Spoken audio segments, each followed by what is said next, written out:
बहुत समय पहले की बात है। रामपुर गांव में नैना अपने भाई रोहन और अपनी माँ सुशीला के साथ खुशी खुशी रहती थी। नैना के पिता का निधन हो गया था। उसके बाद रोहन ने पूरे घर का खर्चा उठा रखा था। नैना का भाई टैक्सी ड्राइवर था और उसकी माँ घर में रहकर ही काम करती थी। ऐसे ही दिन बीत रहे थे।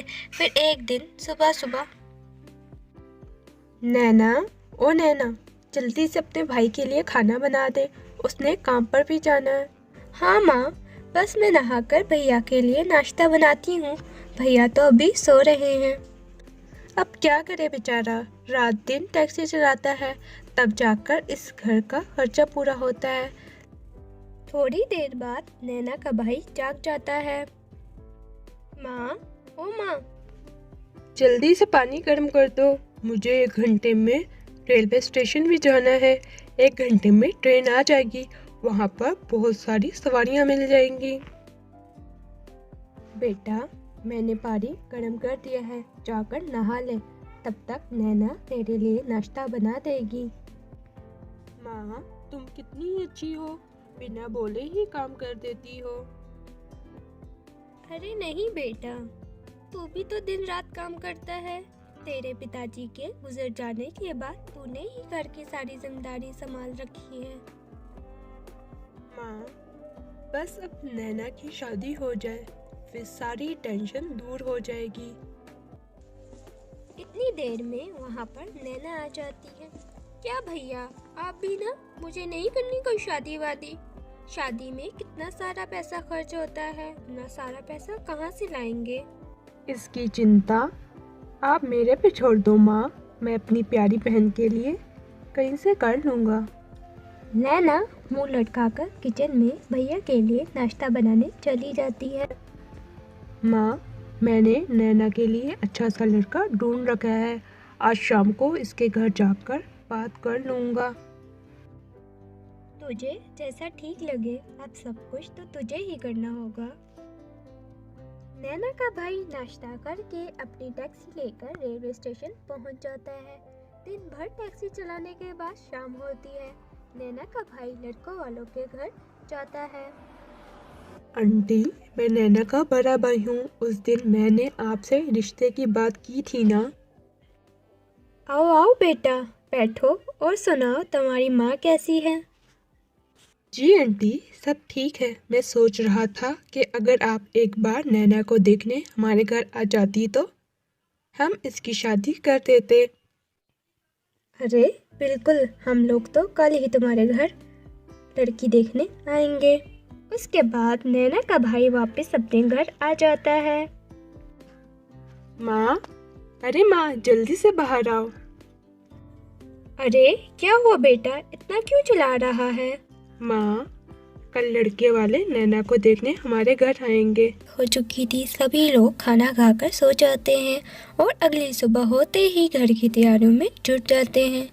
अरे नैना, तो अभी तक तैयार नहीं हुई, लड़के वाले आते ही होंगे, जाकर जल्दी से नई साड़ी पहन ले। थोड़ी देर बाद लड़के वाले नैना को देखने आ जाते हैं। कुछ देर तक खाना पीना चलता रहता है। उसके बाद लड़के की माँ कहती है, हमें नैना जैसी सुंदर बहू ही चाहिए थी, अब वो भी मिल गई, तो अब अगले महीने ही शादी तय कर लेते हैं। पर समधन जी दहेज, अरे कैसी बातें कर रही हैं। बहू नहीं बल्कि हमारी बेटी बनकर रहेगी। हमें तो बस बहू ही चाहिए थी, दहेज नहीं। इसके बाद रिश्ता तय हो जाता है और अगले महीने शादी की तारीख तय हो जाती है। धीरे धीरे समय गुजरता है और शादी से ठीक 3 दिन पहले नैना का भाई अपनी माँ से कहता है, माँ, मैंने लगभग सारी तैयारियां पूरी कर दी, मेरे पास पैसे खत्म हो गए हैं और नैना के लिए एक अच्छा सा लहंगा भी तो लेना है। समझ नहीं आ रही, नैना के लिए एक लहंगा कैसे खरीदूं? बेटा, हो सके तो किसी से उधार ले लो, बाद में लौटा देंगे। नैना का भाई बहुत सारे दोस्तों और रिश्तेदारों से पैसे उधार मांगता है, कोई भी उसे पैसे नहीं देता है। वो बहुत निराश हो जाता है और रात को अपनी टैक्सी लेकर अपने घर आ रहा होता है। तभी रास्ते में उसे एक बूढ़ी औरत दिखाई देती है। वो बूढ़ी औरत टैक्सी के पास पहुंचकर कहती है, बेटा, मेरे पास बिल्कुल भी पैसे नहीं हैं और मुझे बहुत दूर जाना है। क्या तुम मुझे वहाँ तक छोड़ दोगे? अरे माँ जी, कोई बात नहीं, आप टैक्सी में बैठ जाए, मैं आपको छोड़ देता हूँ। नैना का भाई उस बूढ़ी औरत को उसके घर तक छोड़ देता है, लेकिन टैक्सी से उतरते ही वो बूढ़ी औरत एक परी में बदल जाती है। अरे, कौन हो आप? घबराओ मत, मैं एक परी हूँ। मैं इस रास्ते पर भेष बदलकर सभी लोगों की परीक्षा ले रही थी, लेकिन अलावा किसी ने भी मेरी मदद नहीं की। मैं तुमसे बहुत प्रसन्न हुई। बताओ तुम्हें क्या चाहिए? परी जी, 2 दिन बाद मेरी बहन की शादी है, पर शादी में पहनने के लिए कोई भी लहंगा नहीं है। अगर आप मुझे एक लहंगा दे देती तो मेरे लिए बहुत ही अच्छा होता। रोहन का इतना बोलते ही परी अपने जादू से एक लहंगा प्रकट करके रोहन को दे देती है। ये एक जादुई लहंगा है, इससे पहनने वाली दुल्हन अपने आप बहुत सुंदर हो जाएगी और उसकी सारी गरीबी भी दूर हो जाएगी। इतना कहते ही परी वहाँ से गायब हो जाती है। नैना का भाई वो लहंगा लेकर घर आ जाता है और सारी बात अपनी माँ और नैना को बताता है। रोहन के मुंह से ये बातें सुनकर सभी लोग बहुत खुश होते हैं। शादी के दिन नैना वो लहंगा पहन लेती है। जादुई लहंगा पहनते ही नैना बहुत ज़्यादा सुंदर हो जाती है और हाथों में सोने की चूड़ियाँ आ जाती हैं और सारा घर बहुत सुंदर सज जाता है। जादुई लहंगे के कारण तरह तरह की मिठाइयाँ और पकवान प्रकट हो जाते हैं। थोड़ी देर बाद बारात आ जाती है, शादी हो जाती है। नैना अपने ससुराल पहुंच जाती है।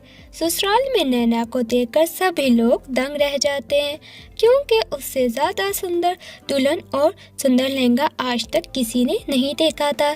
शादी के अगले दिन ससुराल में नैना उस जादुई लहंगे की मदद से बहुत ही स्वादिष्ट खाना बनाती है।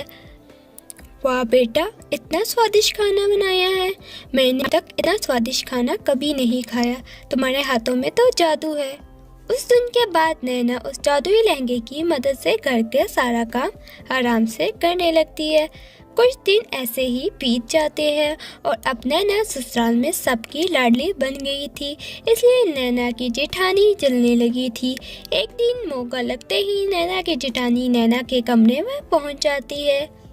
तो इसकी सभी साड़ी और सूट फाड़ देती हूँ, इसे मज़ा चखना ही होगा, सबकी लाडली बनती है ना। फिर सपना जैसे ही नैना की अलमारी खोलती है, उसे नैना का जादुई लहंगा दिखाई देता है। ये तो वही लहंगा है जो इसने अपनी शादी में पहना था। आज इसका खेल खत्म ही कर देती हूँ। नैना की जेठानी जैसे ही वो लहंगा उठाती है, उसे बहुत तेज करने लगता है। वो तुरंत उस लहंगे को फेंक देती है और वहाँ से भाग जाती है। इसके बाद वो कभी भी नैना के कमरे में जाने की हिम्मत नहीं करती। जादुई लहंगे की मदद से नैना खुशी खुशी अपनी ज़िंदगी बिताती है। तो दोस्तों, कैसी लगी हमारी स्टोरी? अगर हमारी स्टोरी अच्छी लगी हो तो हमारे चैनल को सब्सक्राइब करना मत भूलना और साथ में इस वीडियो को लाइक शेयर भी कर देना। तो मिलते हैं नई स्टोरी के साथ।